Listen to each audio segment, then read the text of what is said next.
Assalamualaikum warahmatullahi wabarakatuh. Kembali lagi di channel YouTube Karlina KHAR_LINA. Pada video kali ini kita masih membahas materi IPA kelas 8, yaitu tentang gelombang. Gelombang adalah getaran yang merambat. Berdasarkan energinya, gelombang dibedakan menjadi dua, yaitu gelombang mekanik merupakan gelombang yang memerlukan medium perantara untuk merambat. Contohnya seperti pada gelombang pada tali, gelombang bunyi, dan juga gelombang pada air. Yang kedua, ada gelombang elektromagnet, yaitu gelombang yang tidak memerlukan medium perantara untuk merambat. Contohnya gelombang cahaya. Berikutnya, berdasarkan arah rambat dan getarannya, gelombang juga dibedakan menjadi dua.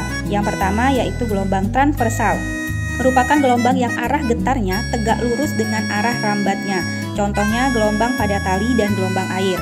Yang kedua, gelombang longitudinal, merupakan gelombang yang arah getarnya sejajar dengan arah rambatnya. Contohnya adalah gelombang suara. Nah, kita akan bahas satu persatu tentang gelombang transversal dan gelombang longitudinal. Yang pertama tentang gelombang transversal. Gelombang transversal adalah gelombang yang arah rambatnya tegak lurus dengan arah getarnya. Ini adalah contoh gelombang transversal. Jadi gambarnya seperti ini ya, terdiri dari lekukan yang di atas disebut dengan bukit dan lekukan yang di bawah disebut dengan lembah. Mana arah getar dan arah rambatnya? Pada gelombang transversal ini, arah getarnya itu yang menuju ke atas, sedangkan arah rambatnya adalah yang menuju ke sebelah kanan ini. Inilah yang dimaksud dengan gelombang transversal, arah getarnya ke atas, arah rambatnya ke samping. Jadi antara arah rambat dan arah getarnya dia saling tegak lurus. Satu gelombang transversal terdiri dari satu bukit dan satu lembah. Ini ya, ini berarti satu gelombang. Jika pada gambar ini ada dua bukit dan satu lembah, ini artinya ada satu setengah gelombang. Bisa dipahami? Jadi maksudnya setiap satu bukit atau setiap satu lembah itu berarti setengah gelombang. Yang kedua yaitu gelombang longitudinal. Gelombang longitudinal ini merupakan gelombang yang arah rambat dan arah getarnya itu searah. Ini contohnya gelombang longitudinal ya. Jadi gelombang longitudinal arah rambatnya ke sini dan arah getarannya juga ke sini. Jadi dia sejajar atau searah. Pada gelombang longitudinal terdiri dari rapatan dan juga regangan. Satu gelombang pada gelombang longitudinal terdiri dari satu rapatan dan satu regangan. Nih ya, kalau ada rapatan dan ada regangan ini berarti satu gelombang. Kalau pada gambar ini ada dua buah rapatan dan ada dua buah regangan. Artinya pada gambar ini ada dua gelombang.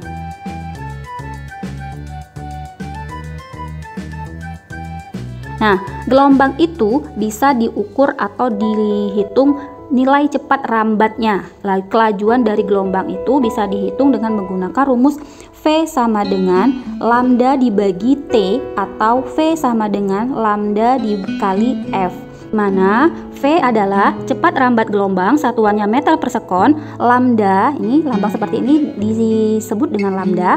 Lambda adalah lambang dari panjang gelombang, satuannya meter. F frekuensi, satuannya hertz. Dan T besar itu adalah periode, satuannya sekon. Beda ya antara T besar dan T kecil. Kalau T besar itu melambangkan periode, kalau T kecil melambangkan waktu. Untuk lebih memahaminya, kita lihat contoh soal berikut ini.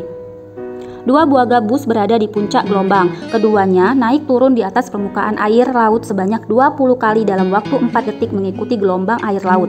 Jika jarak kedua gabus 100 cm dan diantaranya terdapat dua lembah dan satu bukit, berapakah frekuensi gelombang dan cepat rambat gelombangnya? Untuk mempermudah menjawab soal ini, kita membuat gambar terlebih dahulu agar lebih mudah memahami. Nah, pada soal ini terdapat keterangan ada dua lembah dan satu bukit. Itu berarti contoh ini merupakan contoh gelombang transversal. Jadi kita gambar gelombang transversalnya seperti ini ya. Nih, jarak antara kedua gabus dari sini ke sini jaraknya 100 cm. Waktu yang dibutuhkan 4 detik dan banyaknya gelombang itu 20 kali. Yang ditanya adalah berapakah nilai frekuensi dan juga nilai cepat rambat F dan V. Cara menghitungnya, kita cari dulu nilai frekuensi. Ingat pada soal getaran kemarin ya, nilai frekuensi itu bisa didapat dari banyaknya gelombang atau banyaknya getaran dibagi dengan waktu. Jadi F sama dengan N dibagi T. N-nya 20, ini 20, T-nya 4. 20 dibagi 4 hasilnya 5 Hz. Setelah kita dapat nilai frekuensi, maka kita bisa menghitung nilai cepat rambatnya. Karena yang diketahui adalah frekuensi, jadi kita gunakan rumus yang menggunakan frekuensi. V sama dengan lambda dikali F. Dan ya, pada soal kan belum diketahui, lambda itu adalah panjang satu gelombang. Sedangkan yang diketahui pada soal jarak antara titik puncak ke titik puncak yang ini. Jaraknya adalah 100 cm.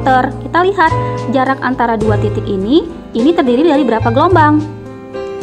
Nih, kalau dari sini menuju ke sini ini bersatu gelombang. Kalau ke sini 2 gelombang. Artinya, kalau 2 gelombang panjangnya 100 cm, berarti satu gelombangnya berapa? Tinggal 100 dibagi 2. Jadi satu gelombangnya nilainya 50 cm. Maka lambda yang di sini kita buat jadi 50 cm dikali frekuensinya berapa? Frekuensinya yang sudah kita cari di jawaban yang A tadi. 50 dikali 5 hasilnya 250 cm per sekon. Demikianlah penjelasan singkat mengenai gelombang. Semoga bisa bermanfaat dan mudah dipahami ya. Wassalamualaikum warahmatullahi wabarakatuh.